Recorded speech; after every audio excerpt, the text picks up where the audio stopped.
Get ready for your weekly dose of pixie dust with Disney Coast to Coast.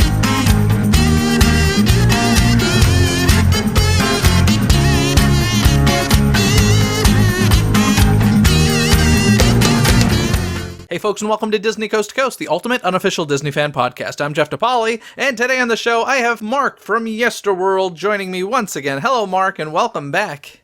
Hey Jeff, how's it going? Pretty good. I gotta say, a little movie came out this past weekend for Disney, huh? Little independent feature. An independent feature called Frozen 2. Of course, it's a huge deal for Walt Disney Animation Studios. So we're going to talk all about it. I will say we're not going to necessarily go beginning, middle, end here. We're just going to give our overall thoughts on what we thought of the mega hit Frozen 2. So let's jump into that conversation right now. Grab some popcorn and silence your cell phones, because it's time for the Disney Movie Review.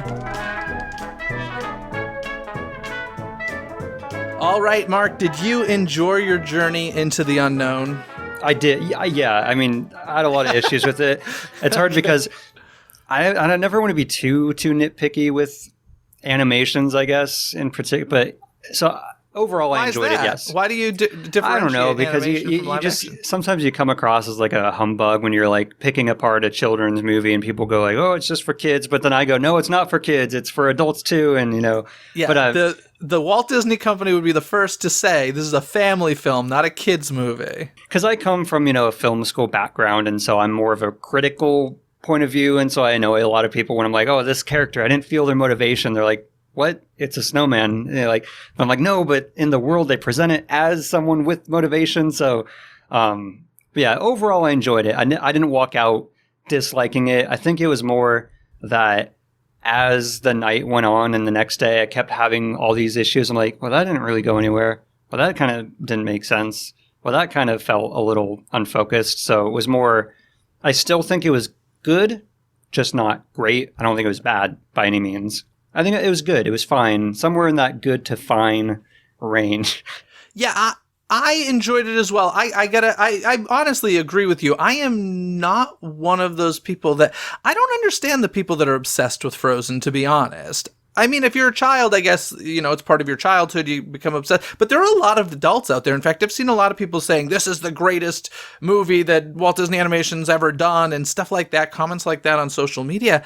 And I'm just like, wow, did we see the same movie? Because although I enjoyed it, it's not one that I have any grand desire to see again. But speaking of seeing again, I am curious, did you watch the original soon before going to see it? No, just because I feel like I've seen that. I think I've mentioned that I've only seen it once or twice all the way through, but between nieces and nephews and Disney parks and clips, I feel like I've seen it a million times. Yeah. It's really strange. So it's interesting that you say that, because I don't think I had seen the original since it was in theaters all the way through. And so my, revisiting it was mostly theme park stuff. So I did decide, hey, I'm going to sit down and watch this all the way through the night before I went to see Frozen 2. And I watched it. Now, there were just little things that I noticed, like people that were in rooms and were like privy to certain conversations. I was like, oh, Anna was there to see that. And just little things that like they don't represent over and over in the parks. That was like, oh, all right.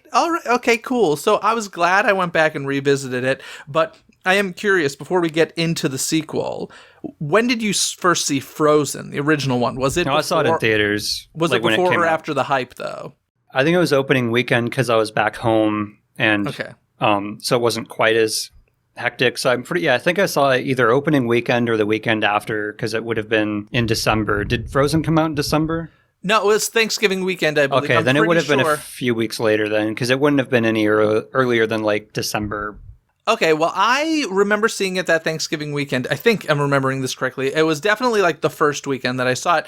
And I remember seeing it and being like, yeah, that was enjoyable. But I do remember saying to myself, but Tangled's better.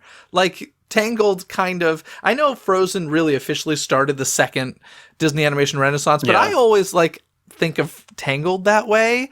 I know it wasn't as big a hit, but I actually think Tangled's a much more enjoyable movie. So I was really I'd have to watch back and... Because I would initially say I probably enjoy Frozen more, but I think Tangled's probably the better film in terms of just the movie as like a whole. But Sure. I'm also biased because I love winter stuff and snow theme stuff. So whenever, I don't know, that's always like, even in video games, I love snow levels or ice caverns. So I'm a little biased in terms of I prefer that atmosphere over like a, fantasy, kind of, traditional, environment. Well, that's an interesting thing to say, because obviously the second film took place more in the fall and the autumn, less snow, a lot more autumnal leaves, which is my favorite season, actually. So did you visually enjoy the first film more than the second? Yeah, I would say Really? Interesting. it wasn't. Yeah, visual. I enjoyed the first film visually more than the second. It wasn't until it got to those. Other than anytime they showed like water, like, it was incredible. It was just like, okay, they can't do any better. Like, it's photorealistic, especially the scene where Anna's in her little ice kayak. I was like, this is blowing my mind how photorealistic this looks. Yeah, so other than whenever the ice came into play or the snow or whatever, most of the time it was still beautifully animated, but it was kind of drab, or not drab looking, but just didn't have that, like, you could tell it was really well done, but for me I wasn't like as immersed into it, I suppose. Sure. It's interesting that you talk about the photorealism, because one of the things I did notice that I didn't really expect to notice when I went back and watched the original was just how much the technology has progressed in the last 6 years. Like, Frozen looks like an animated movie, whereas Frozen 2 looks like animated characters in a real world a lot of the time. That scene when she's, running on top of the water in the ocean and stuff, and it's pretty crazy to think that was created all in a computer. It's wild. Yep. It's all particle simulations and having dabbled in it, I can't even. I mean, they just got to have the biggest render farms on the planet, because even doing my own little thing, I'd do a scene and it would take, I think, at maximum quality for my short film I was working on, it was like, I calculated it would take like a month of 24/7 rendering just for like a 3-minute scene. I was going to have to outsource to like render farms. So I can't imagine how much time it takes to do like every little scene when you're dealing with like realistic water and hair particles, and blows my mind. It's got to be insane. Yeah, it is insane indeed. Before we get into plot and story and stuff like that, I do want to mention that Frozen 2, obviously, and I would say pretty expectedly, broke a lot of records. It's the biggest global opening of all time for an animated film, beating Toy Story 4. It is the top international opening of all time for an animated film. It is the biggest domestic November opening for an animated film, the biggest IMAX opening for an animated film, the third biggest domestic animated opening of all time, the third biggest industry opening of all time in South Korea for any film, and the top 3-day domestic opening for Walt Disney Animation Studios. So it did okay. It did all right. It's doing all right, regardless of what we think of it. And it sounds like overall people are actually really enjoying it, which is great. I love that. But I do want to just warn people here before we move forward. We're going to be talking about our opinions, and with those opinions, we're going to be talking about some plot and story. So this is your spoiler warning. If you are one of the few who did not help it break records this past weekend, this is your spoiler warning. We may give some plot points away. So come back to us later if you want, or if you don't care, which probably is the case if you didn't see it this past weekend. Here we go. So let's just start with, as I said, I don't get the obsession with these characters, these stories, or whatever, but one thing I will say that I noticed watching this film is that there was a lot of care and thought that went into Frozen 2. Is it a quick money grab? Sure. The first one's a hit. There's a second one because there was a lot of money to be made. But the people making the film seemed, from what I could tell from the interviews I've read, from the movie I saw, it seemed like there was a lot of care and thought put into Frozen 2. It didn't feel lazy at all, and I really, really appreciated that. Yeah, I think even just based off the animation alone, you can tell it wasn't a cash grab. I think cash grab's kind of overused today. It's a cash grab. Like, cash grab is more of when you can tell they threw something together. This one was just more of a too many cooks in the kitchen situation, in my opinion. I think I made a tweet where I was like, and I think someone even backed it up saying, yeah, that's what happened, where I said, to me, it felt like they had 4 or 5 different scripts and they just kind of mixed and matched pieces instead of focusing on like one coherent and cohesive narrative. It just felt like, and then we're going to have this happen. And then we need more Olaf here, but we need the trolls here. But then so it's like, it felt like there was just too many things in it, and it didn't focus on one thing particularly well. So that, and again, like you said, it's hard not to jump around. But I think to me that resulted in a very anticlimactic ending to where I was like, oh, the movie's over. Oh, okay. I guess we did that. Like Frozen, the first one had a very, I don't call it predictable, but it had a, very good arc for the characters. And at least from what I remember, again, maybe my remembering it wrong, but for this one, it just seemed like characters had like half arcs or quarter arcs and things. It was just very messy and unfocused would be like my description. Like I enjoyed it. Beautiful animation, but just very messy in terms of the plot and the narrative and things coming in and out, and the ending kind of just, and it just kind of ends. I'm like, okay, like that's okay. Like, all right, we're going to do that. Yeah, this film, these characters spend a lot of time apart from each other, much more so than in the first film. So that kind of inherently makes it a little exactly what you're saying. A little bit like you're not spending enough time with the character, and you're like, oh, wait a sec, what's going on with them? And, I get why they did it. Frankly, it's one of the things you can kind of do in a sequel, I feel like, if the first one has, really created solid character. So I didn't feel it as much as you did, but I totally get what you're saying there. Obviously, with Frozen, one of the biggest and frankly most intimidating things I would imagine is writing new music for Frozen. Of course, Let It Go. I can't even imagine like the pressure of like, and that's part of the problem is like, they're going, we got to have another Let It Go, and whether it's Olaf or Let It Go, the song, like I don't think they knew how big those were going to, how big the song was going to get for Olaf as a character. But when you're trying to make something, when you're trying to make the next Let It Go, you're going to run into issues, or not issues, but, you're looking at it from a different creative perspective, I think. Yeah. What I'll say about that is, number one, I think they actually topped Let It Go, in my opinion. And that might just be because I'm a little sick of Let It Go. So I think Into the Unknown is a better song. I really liked Into the Unknown. And it's grown on me. As I've kind of thought about it. And actually, I always forget his last name, but Brandon, the guy from Panic at the Disco, his version of it, I loved that version. I was like, I like that they got a guy to do it, because usually the typical thing is like if it's a female song to get a female singer, and he's such a great singer.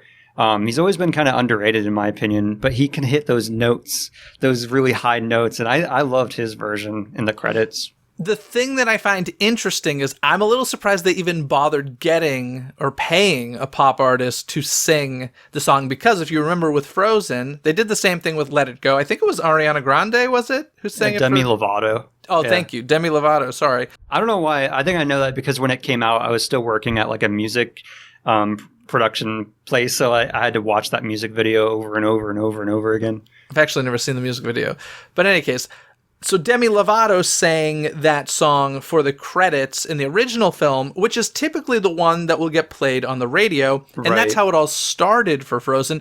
But then the Idina Menzel version from the film became so popular that the one they started playing on the radio was the one directly from the film instead of the pop version. I mean, personally, I know it's kind of heresy to say or whatever, but I liked personally Demi Lovato's version better. If I'm going to choose one version to listen to, not that one's bad, but, I just prefer her version.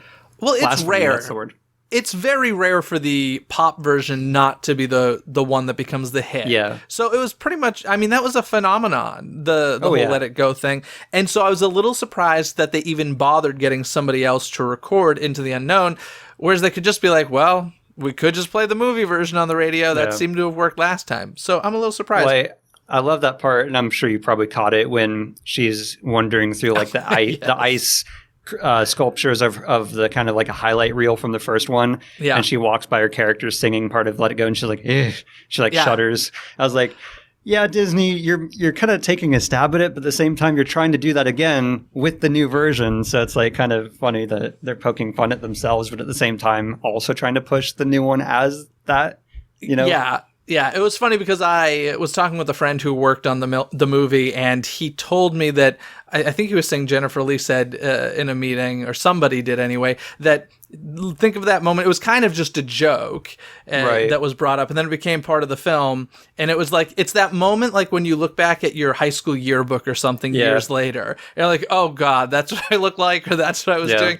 It was supposed to be that. And it made me laugh. I thought it was a funny little moment there. But I gotta be honest, as far as the music's concerned, other than Into the Unknown, none of the other songs really stuck in my head. Now, I haven't been listening to the album over and over or anything, but none of them are super memorable to me. I'm not saying I disliked them. They're just not super catchy the way that the first movie was. Yeah, the only two that kind of stuck with me, not necessarily the melody or whatever, but Olaf's song, just because I thought it was a funny song. It's funny because a lot of people hate Olaf and find him super annoying. Maybe it's just my guilty pleasure, but I thought 8 out of 10 jokes were funny. I didn't find him annoying, but everyone else seems to. Because that was my one praise of the movie, or one of my praises, is that, it was kind of unfocused and sloppy, but to me it was a lot funnier than the first one.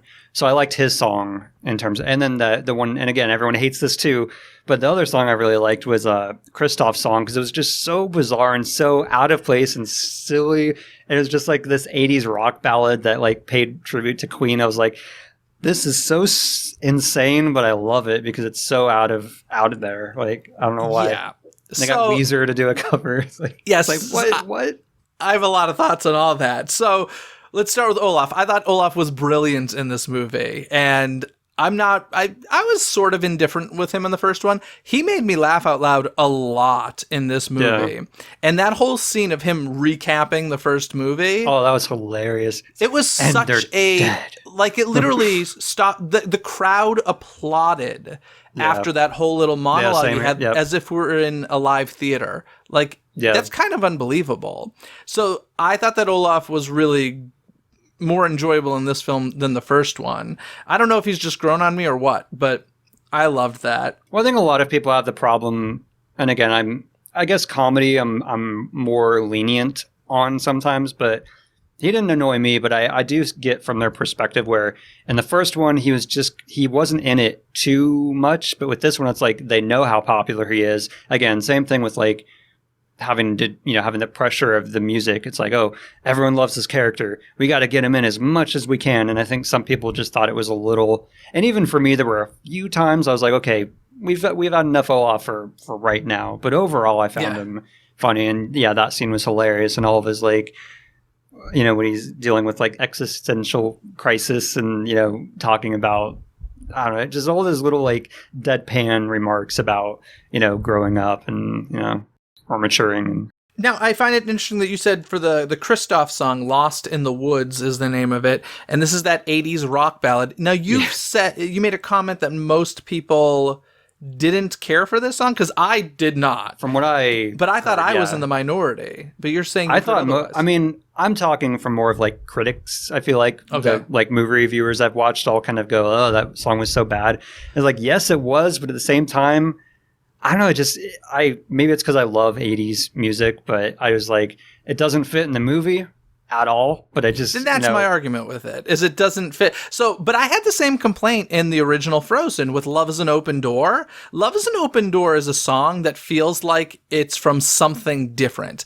People love Love is an Open Door, and I was always like, this is jarring to me, and it takes me out of the movie, and I felt the same way about Lost in the Woods. It took me out of the movie 100%, but I was just like, okay, I'm along for the ride. And that's the thing. The people who made that decision, I think, knew that. This was not a surprise to them that it doesn't belong, but they don't care. They're like, it's funny. People will like it, so we're putting it in. It's not like they were trying to do something and didn't succeed at it. I think they did exactly what they were trying to do. I just don't like the choice they made. Is it funny? Yes, but it kind of feels like a parody that should be a YouTube video as opposed to an actual piece of the movie. It should have been in a short, a short or something, and that actually, I don't want to jump around too much, but that is probably, there, I had two main criticisms of the movie, and the biggest one for me was the whole plot with Kristoff and Anna, because number one, I hate misunderstanding comedy when it's like someone says something, then someone says, oh, you mean this? No, I didn't mean it that way. Oh, you meant that? Because like that whatever that's called, where someone misinterprets it. And the fact that they did it in not one scene, but then again, I'm like, this is not funny. I find it so annoying. And I've just seen that plot done so many times. Someone's trying to propose and they can't, they keep messing up. But it bothered me so much that Anna just left. He was like, oh, she just left. I was like, what a B? Like, what? Just the B word. Because it's just like, I didn't like it. It felt out of character, and it felt like it was like, well, screw you then. Like, why would she just leave and not even let him know? But then the other part, more so than that, is that then he's just gone from the movie, and they were building up to a moral or a theme of how to know when it's time to move on or not. Whether you're growing apart with someone. And that's a good thing to explore in a kid's movie, because you have friends that sometimes you grow apart and you have relationships, and they do nothing with it. They hint at it, that he's going to go through this arc of that, exploring, when, you grow apart from someone maybe. And then he comes back half an hour later, 45 minutes later, and he's like, oh, I'll save you. And yeah, I did my arc. That's probably going to be in a short film, because, that's my theory, that it's going to be in like a 20-minute short film in front of the lost scenes from Frozen 2. Because he just disappears, and he comes back and is like, well, that was no arc. Like, why'd you even set it up? Like, that really bothered me. Maybe my guess is they probably did do something with it, and they're like, this is slowing it down, or we don't have time or whatever, and they're just like, okay, cut that, that's hitting the floor. Because at that point, he literally should have just stayed behind, and at that point, it's like, I don't know, it bothered me that he just left, and then when he came back, it was like it's another thing where they were introducing a theme or a arc, and they didn't go anywhere. Same with the Gecko character. You didn't kind of came. The Gecko character was such a pet peeve for me. It was the greatest waste of screen time ever. I've made comments before that I think Pascal isn't even all that necessary in Tangled, but let me tell you, Pascal makes this little gecko look like a lead character, because this guy was, gosh, I apologize for saying this, but this guy was made to sell stuffed animals, and that was it. Like, it was like a porg, It did nothing for that character. Drove me crazy. Was he cute? Sure. Was he necessary? 1,000% no. But why was it that that was my thing. Why was it that he represented fire, and why did he never, I didn't even get why he was on fire in the first place. I don't even know. And it was just like one of those things. No, yeah, it's just, I was like, is he a spirit? And that was my other big pet peeve, was just the mythology was very muddy, where I could tell what they were kind of trying to do with the different, the fire, earth, and wind and water or whatever. And it just kind of all fell apart and never went anywhere and never built up to anything other than, and maybe you can help me, because I was confused, where I'm like, okay, so Anna and Elsa's mom was one of the spirits, and she was the one calling Elsa. Yeah, to be honest, it was a bit confusing, to the point that I was like, okay, the storytellers knew what they were trying to do here, but there is a lot of stuff happening, in my opinion, that on first viewing, you're not really going to get, unless you're really invested in these characters and that original story. And I missed a ton of stuff. I know I didn't did. Get it. And I was just kind of okay with it too, because I was like, I don't care enough to really dig deep into this.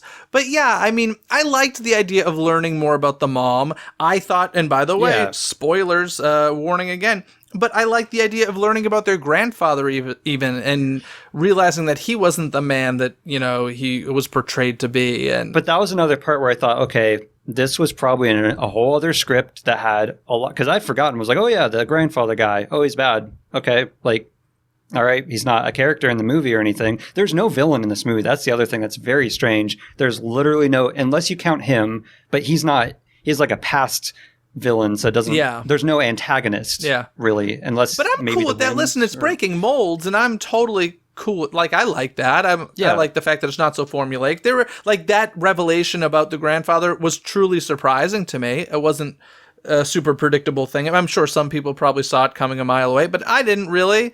I wasn't thinking twice about that moment. I don't know. Like, I was just really confused with why she was frozen, who froze her, what entity froze her, and just from that whole part, I was just so confused, and still am. I haven't dug into it to see. I'm sure someone has an answer, and someone's probably screaming, going, "This is, how could you miss it?" But I was very confused. Like, I don't know what's going on with this plot. Yeah, it's like I always go back to the Back to the Future trilogy, which is my favorite film trilogy of all time, and there are so many little things in those films that I can just rattle off about, and I know every little hidden plot point and everything about those films. And I feel like Frozen 2 is one of those films that has a lot of those, but you have to be pretty obsessed with it to go and really analyze it, seek it out, and all this stuff. And I'm sure there are people online who have done it. I'm not going to be one of those people. I saw the movie. I probably, unless there's a Frozen 3, I probably won't ever see it again. Yeah. It was enjoyable. That's it. And that's okay. Yeah. I don't get the phenomenon. It was also, and again, this is more of the film school side of me. It's like there were no stakes, really. Like, it wasn't like, oh, I have to save Elsa, because she didn't even know Elsa was frozen. Like, she had to, like, Elsa, I don't know. My mind kind of jumps around because it just, like, the town was kind of the stakes, but then that was such a rushed, like, oh, I'm going to destroy an entire city, because, like, whoa, let's hold off for a second before doing that. Why the giants were all of a sudden nice once it happened, so they were, I guess, mad. Like I said, it's one of those, I like movies that you can explain almost everything. Sure. And towards, like, the second half, I was really on board the first half. Like, I was like, okay, I love to see where this is going. But then it just went in all these weird directions, and things kept having, like, no payoff. And, like, with her, I mean, I got, like, oh, just, the entity or the spirit or whatever it was, got everyone to evacuate the town, so then she could do that. But then the town didn't end up being destroyed. So then what was the point of that? And again, that's where I feel like I'm being too critical when I'm, like, picking it apart. But, like, the second half, I was just like, I don't know. Maybe that's why I enjoyed Kristoff's song so much, because, like, okay, I'm already kind of out. Like, I'm checked out. I'm enjoying the visuals, but I'm kind of checked out at this point. So yeah, one song we haven't even talked about was "Show Yourself," which was a huge song for Elsa, and it didn't do anything for me either. And at all. That's the thing. Like, "Into the Unknown" is the much better song. And by the way, I know we've already talked about "Into the Unknown" a bit, but I'll tell you one of the reasons I love it, and it's because of that second female voice. It's an artist named Aurora who's singing that little melody, and I had that in my head well, I still had it in my head today, like that. I love that. That's probably my favorite part of the song. I think it's a very catchy melody, and that's probably because they introduce it as just a sound, and then it becomes part of the song, and that's a really interesting way to go about doing it, and then her calls become integrated into the song, and then, of course, Olaf screaming. It was hilarious, He was trying to, she's like, I think only one of us should do it. He's like, I know, or somebody should tell her, like, so whatever he says. Yeah. But yeah, the second song, "Show Yourself," people love it. I didn't love it. And honestly, I couldn't even hum it for you right now, because I don't even remember it. I think it was like, "Show yourself, dun, dun, dun, dun, dun, dun," something like that. Maybe. I just remember the "Show Yourself" line, and I was like, this sounds a lot like "Let It Go." And she's building another palace, but then she gets frozen. So I don't know. I feel like, I wonder which one they were trying to make the "Let It Go," because I felt like both of them, they were trying to make the "Let It Go" of this movie. Yeah. But maybe they're like, oh, we can't risk it on one. Let's do two and see which one resonates with our audiences more. Yeah, like I said, I mean, that's an intense pressure to be the Lopez's. And get that call. Hey, we're doing Frozen 2. Can you do "Let It Go" again? What? I don't know. I'm always amazed, just in general, speaking of, like, lightning in a bottle moments.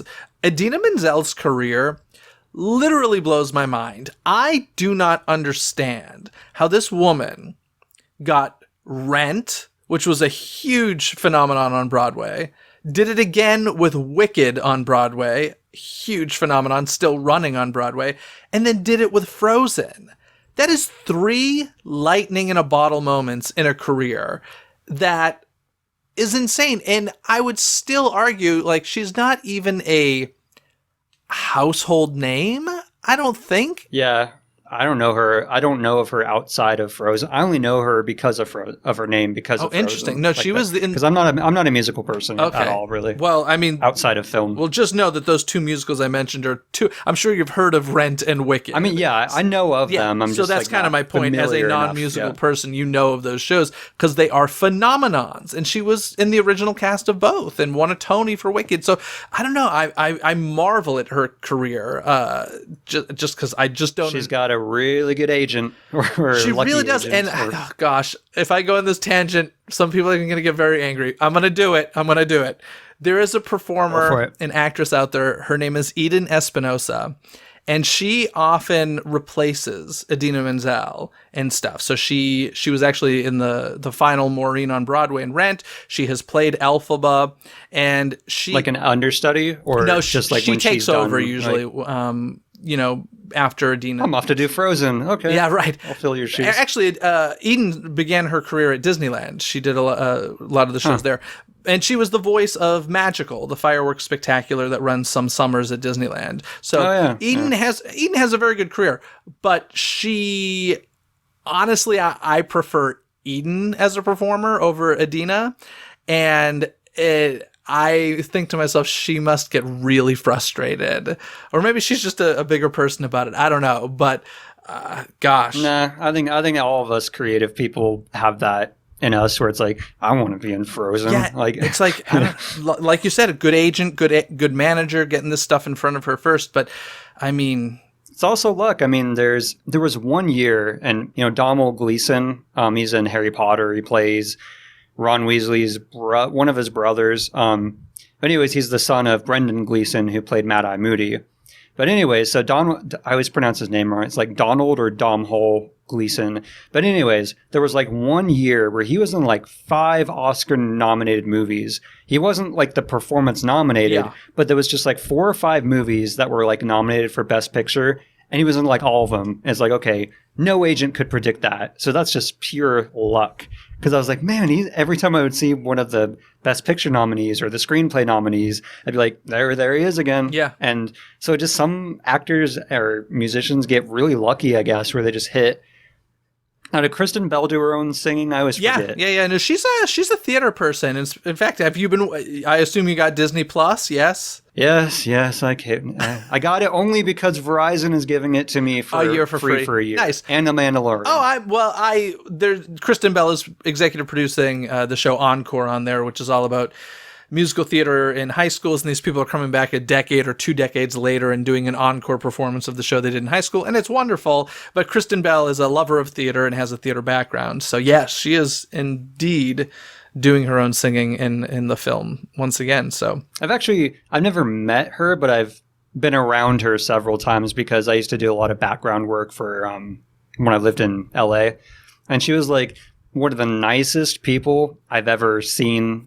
I think I might have said like hi or something, but seeing how she interacted with all the other extras and of the crew and cast and everything, she's like one of the nicest people I've like ever, in terms of, like A-list celebrities, which is hilarious because Dax Shepard, maybe he was just in a bad mood like all 3 times that I kind of ran into him, but he was just not a pleasant person. I don't believe I've met her, but she does seem very genuine and nice. And I love that she's everywhere right now. Like she's on your TV screens in Encore, and even more so in The Good Place. She's on every other commercial on television, it feels like. She's in Frozen. I mean, she is everywhere right now. She's rocking it, and good for her. Because she's just I don't know if the term is all American girl, but she's the girl next door. Yeah, that spark. Yeah.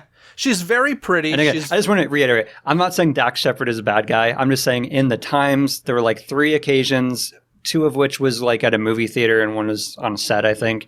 He didn't say anything to me, but watching his interactions with people, he did not seem in a good mood at all. So maybe it was just bad timing. I'm not saying it's just the contrast was hilarious because she's so bubbly and super nice. And he, at the times I did have see him interact with people wasn't very pleasant. It's all right. It was Don't kinda worry about rough, Dax is not listening to this podcast. It's cool. Maybe you Kristen get is, and then maybe she'll be like, hey, honey, listen to this, and then you'll get a phone call. But I wouldn't worry too Who's that guy from Yesterworld? Oh, let's downvote all of his videos to oblivion. That's funny. I wouldn't worry. Everyone has their off day. Yeah, So. I wouldn't worry about it too much. So one of the things I think about when I see these movies is theme park stuff. I love the Disney theme parks. And I got to say, there were a couple moments in this film that screamed theme park to me. That whole, and I know we keep going back to Into the Unknown, but that whole sequence where all the background was black and you had the pixie dust sparkles and that horse being formed. What was the horse called again? Oh, it had a name. The Knock. When I was watching that whole beautiful sequence, I was like, oh, this is a World of Color show right here. Like, World of Color Into the Unknown could be a thing overnight. Like, it's just begging to be, in my opinion. Did you get any of that watching it? No, but I could see, especially that moment. I didn't think of it actively, but in hindsight, the moment where she's on top of not a cliff, but at the edge of whatever, and then the sky lit up, or the diamonds appeared in the sky, and it was like this really cool effect. That I could see them doing with a water show. I think a lot of this movie, and that's maybe some of the problems, is that, again, when you have a huge hit and it's in the parks already, you're thinking, okay, merchandise and what we can do within the parks with this. So it's like you're coming at it from a different creative, not a bad thing for that song necessarily, but I'm sure it was in the back of their minds. I don't know if the people making the movie feel that way. I think the company overall, the higher ups definitely are like, oh gosh, we can take advantage of this. I really don't think, and that's what I meant when I said at the beginning that I feel like this film was made with a lot of care and concern and, well, like an example is like the Trolls. Like he didn't need to come. Not that I cared. He didn't, but it's one of those things where it's like you want to see the things you love again, right? That's just what an audience wants to see. That we're having this resurgence right now of a lot of sitcoms on television coming back, and it shows like Roseanne is back, Mad About You just came back, and there's a bunch of others, a Full House, etc. I want Home Improvement. Give me Home Improvement back. Good Home Improvement. But here's the thing: if they brought Home Improvement back, which you want, how would you feel if they were living in a different house? You know what I mean? And like that's a realization that in a lot of these cases, like, okay, would the folks from Mad About You, would they still be living in that New York City apartment? Probably not. But if Mad About You came back and they weren't living in that apartment, I'd be upset. So I totally get the whole, we're making another Frozen. We need at least a cameo from these characters. So I get that. I don't think that that's selling out as much as fan service, if that makes sense.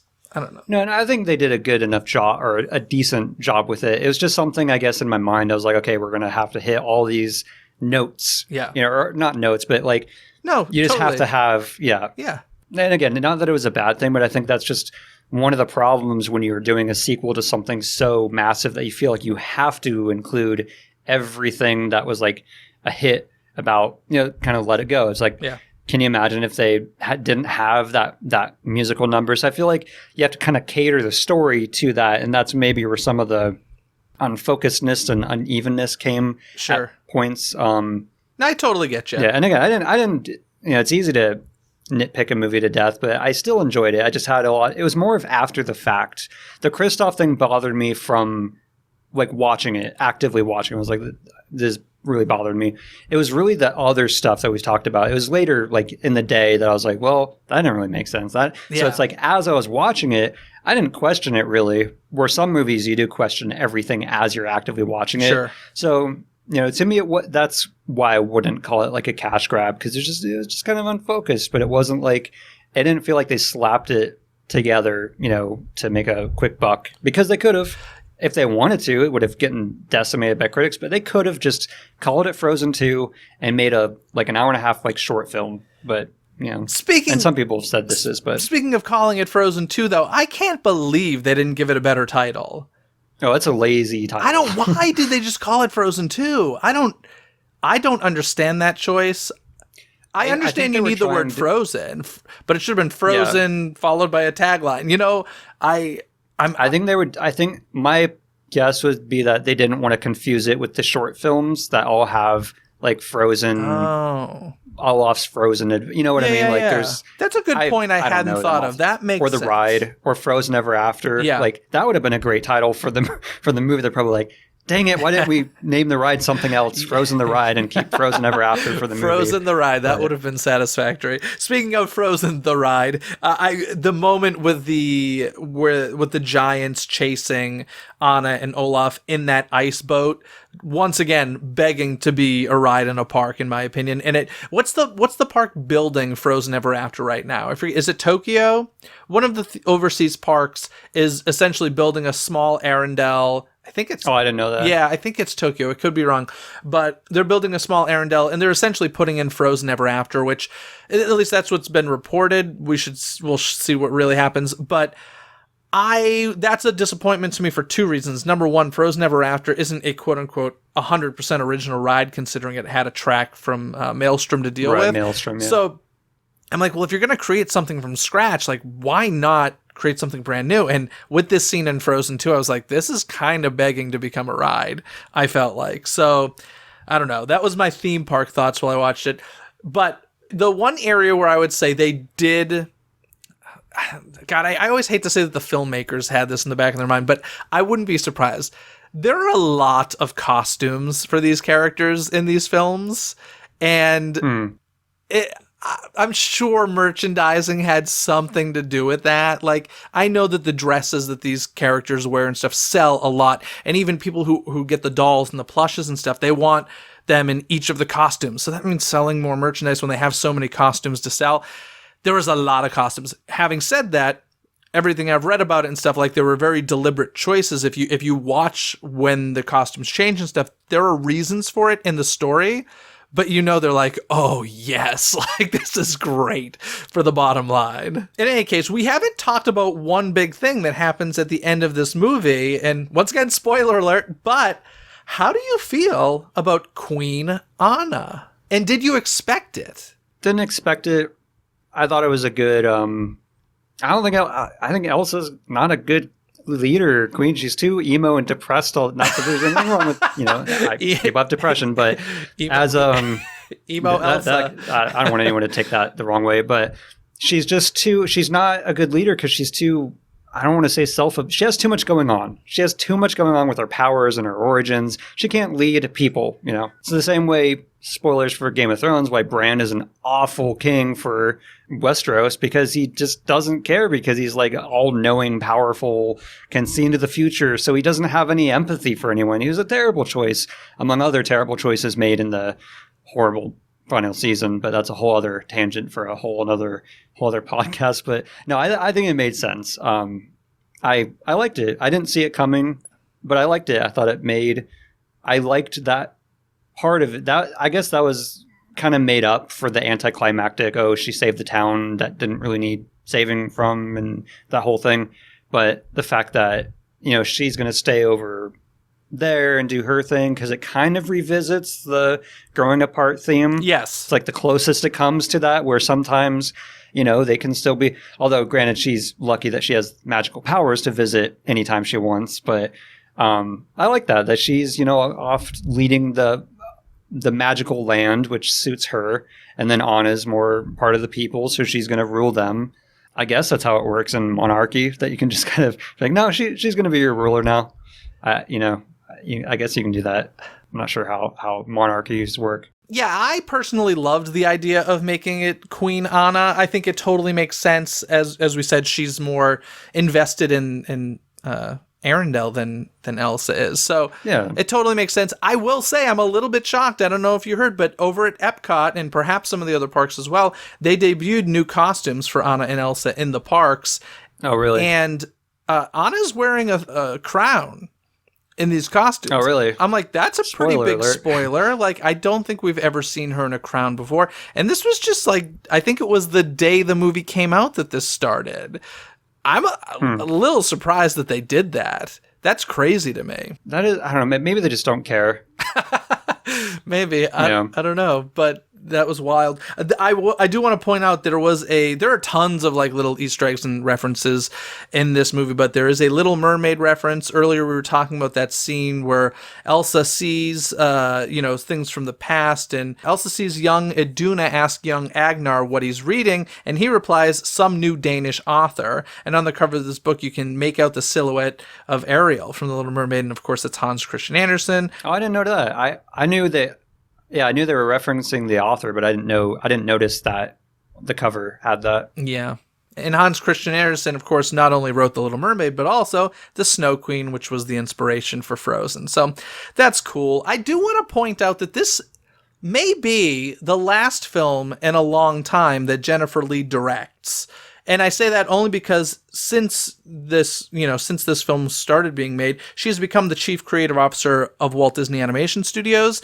And if it's anything like we saw with John Lasseter, she'll start having a lot more business responsibilities, more so than creative. So I certainly hope it's not. And she was the co-director of this film and the original Frozen. She does wonderful work. And if it is her last, obviously she went off with a bang. So good for her. But hopefully she'll be able to work that back and forth directing and business better than maybe John Lasseter did. Yeah, not even touching that subject with a 10-foot pole. I'm talking simply about the business side, not the... No, yeah. I was going to ask you, how did you feel? Because it was another little nitpick I had until I realized there was a whole other song that cut. But the kind of throwaway line where they're like, "Oh, Olaf, how are you liking your permafrost?" Yeah. And it's like, okay. You know what? I always appreciate justification.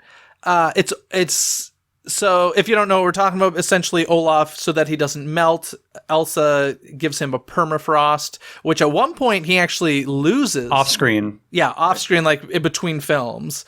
And at one point he starts losing it when Elsa is frozen. And actually, I saw this movie with a young child who closed his eyes at that point, and I was like, "What's wrong?" And he's like, "Oh, it's too sad."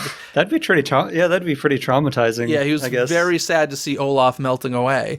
So I thought I was like, oh, "Okay, well, that was effective." But I like it when they justify stuff. Even in the first one, like he had his own little snow flurry at the end, right? Right. So I'm a little surprised they just didn't want to keep animating a snow flurry, I guess. So they're like, "Oh, okay, permafrost." Well, the reason I brought it up is because, and I didn't know this until I looked at the soundtrack, but I don't know if it's a whole song or just a demo. I can't remember. But they had an entire musical number where he was going to explain how he got it. It's on the deluxe edition of the Frozen soundtrack. I think it's called like Unmeltable or something.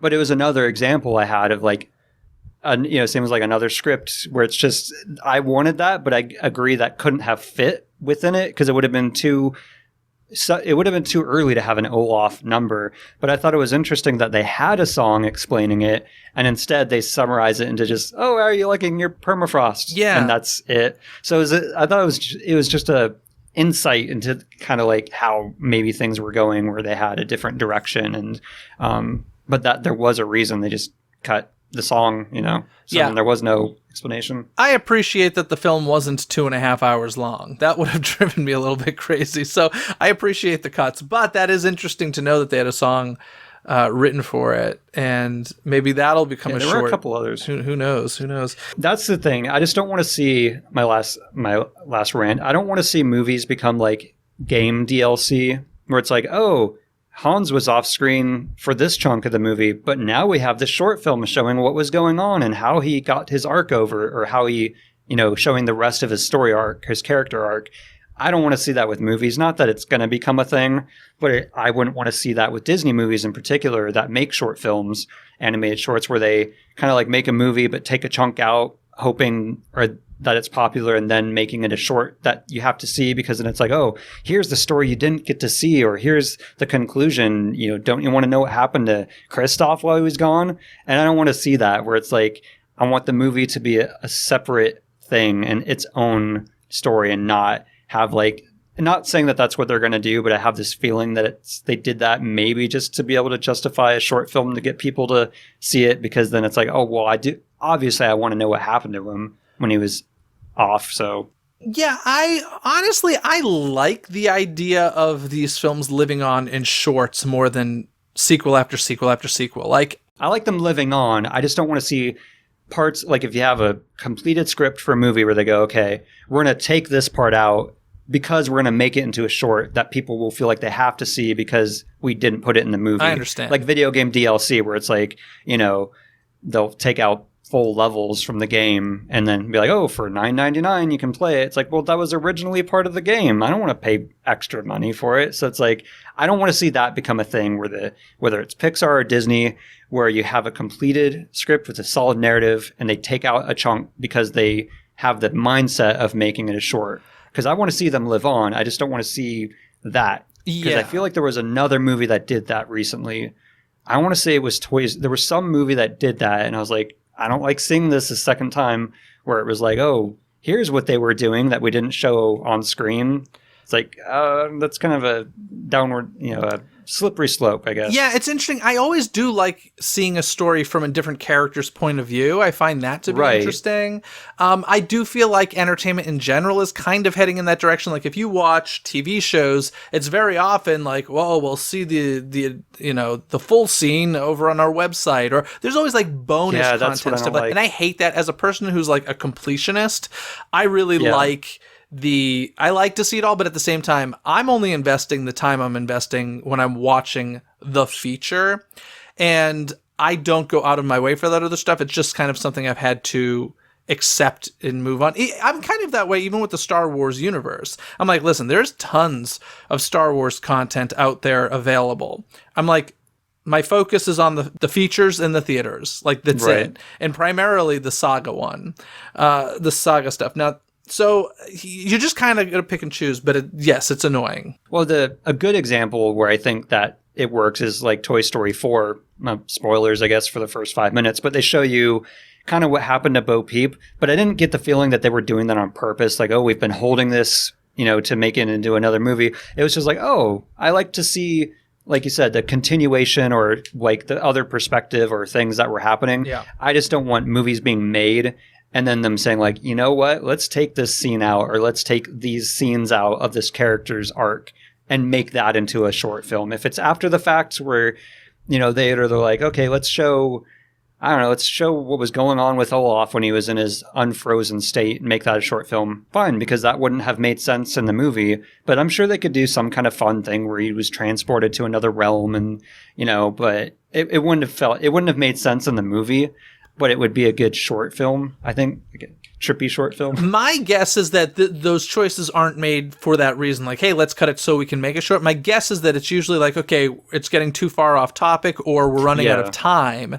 But instead of throwing it away, let's make it a short. Like, that's my guess as to why. We'll see. If there's a Kristoff short that shows what was going on, that it'll prove my crazy conspiracy theory that they took out his arc to make it a short film. But it doesn't really prove your theory. They could have taken it out because of time or because of test screenings where that stuff wasn't doing well. And they're like, okay, well, instead of throwing it away, let's make it a short. The only way that would really prove your theory is if somebody who made the film said, oh yeah, we took it out for that reason, to make it a short. So, I mean, you never really know the reasons behind it. It's interesting. All right, filmmakers. Yes. Write in and let us know. Tweet me and let me know, like, am I just a crazy tinfoil hat conspiracy Disney theorist, or what's going on? Fantastic. So the big question before we get to some trivia here is, do you think there's going to be a Frozen 3? They say right now, the filmmakers say, no, as of right now, we have no ideas for a Frozen 3, and if we don't have ideas, we're not making another movie. But they didn't have ideas for a Frozen 2 until several years after, so who knows? Do you think there will be a Frozen 3, and do you think there should be a Frozen 3? I think there will be short films for sure, whether or not it's Kristoff. I don't know. I have to say that I'm not that I was super, I'm not like the biggest Frozen fan, obviously, so like, I was interested in seeing this one, but like, if they were to be like, oh, we're Frozen 3, summer of 2025, I'd be like, I'll see it if it's good. Like, that, it wouldn't be like I'll see it probably regardless. It'd be like, I'm only going to see it if it's some big, critical, like, I don't know. I don't really feel the need to see the story continue. I guess that's the better word. They tied it up nicely, I would say. Seeing her become queen was nice. Seeing Elsa go and live the life she wants to live is nice. Could we have a film where we see how Anna runs the place as a queen and what else is really up to? We certainly could. I think it's where a short film would work. a 20-minute short film would be fine. I guess I think I don't know. That's a tough. I could see them making another one, but part of me thinks they won't, just because I don't think they want to push it that far. It did better monetarily than the first movie. I mean, it made a lot of money. So, and if you remember, Frozen was a slow build. Frozen didn't come out of the gates, I don't believe, as big as. I think it's one of those films that like did better the second weekend. I could be wrong about that, but I just don't want to see them go the Pixar direct. And I'm glad Pixar's kind of put the brakes on the whole sequel. Yeah. I don't want to see Tangled 2 and then Frozen 3 and then I guess Big Hero 6 too. No, I don't. I want to see more original stories. I don't want them to just do what Pixar did for a while, which is really annoying because they were, it's a whole other topic, but they just kind of went this route of just, not really doing as many original stories, and they were focusing more on the sequel. So I don't want to see that happen. Yeah. I'd be afraid to see Frozen 3 and then Tangled 2 and then, before we know it, we're in the Eisner era of straight to DVD sequels. Oh gosh, just straight to Disney Plus sequels. Yep. The thing that I would find interesting about that is, so now it's been 6 years since the first Frozen. So kids that were like really infatuated with Frozen are still kids right now. If you were 12, you would be like an adult technically. Yeah. 12 to well, 18, I'm thinking more like the 6-year-olds that were watching it are still like in that age of probably enjoying it. Yeah. It'd be interesting to see if they did a 3, but the fact is these movies are so big, it's not just kids watching them. It's a lot of people liking them, so I don't think that would really affect it much. But in any case... I mean, I would have seen it, even if we weren't doing this. I would have, ended up seeing it anyway, so, Yeah. So I don't know, that's a good question. I hadn't thought of it, but I could see them doing it. I just don't want them to because I feel like I don't feel like the story needs a sequel. I guess that's the way. But I felt that after the first one, to be honest, and I actually like the second one more than the first one. So. Oh really? Yeah, I think Overall. the second one's a much better film than the first one. I would say the opposite. I think the first one's more of a cohesive narrative. I might agree with you there, but I find it maybe predictably boring. For that reason, that, especially if you know the fairy tale or even the basics of the fairy tale, Yeah. So in any case, those are our opinions on Frozen 2. Obviously, you will see it. You will make your own opinions, and feel free to share them with us on social media. But I think that means it's trivia time. All right, Mark, do you want to hit me with a trivia question first, or shall I hit you? You can hit me first. Earlier, I mentioned that Frozen 2 is the top 3-day domestic opening for Walt Disney Animation Studios. So obviously, if it became the top 3-day domestic opening for Walt Disney Animation Studios, it kicked another one of their films out of that roster. Do you have any idea what movie Frozen 2 beat out to get that title? Can you give me a hint if it's CGI or if it's It's within CGI? It's within the past few years. So yeah, it's computer generated. Part of me wants to say Tangled, but I feel like that's too easy. I don't think it's Big Hero 6.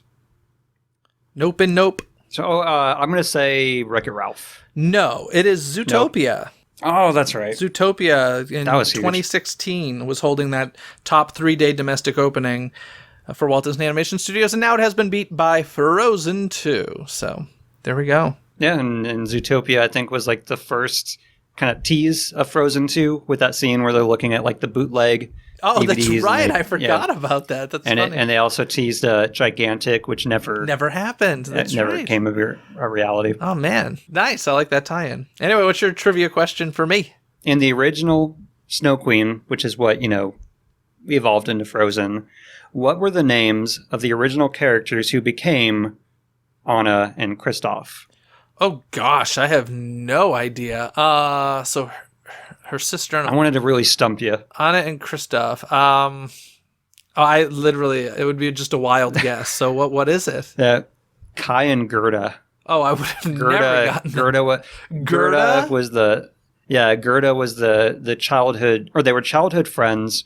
So it was Gerda, the girl, and then Kai, which was the male character.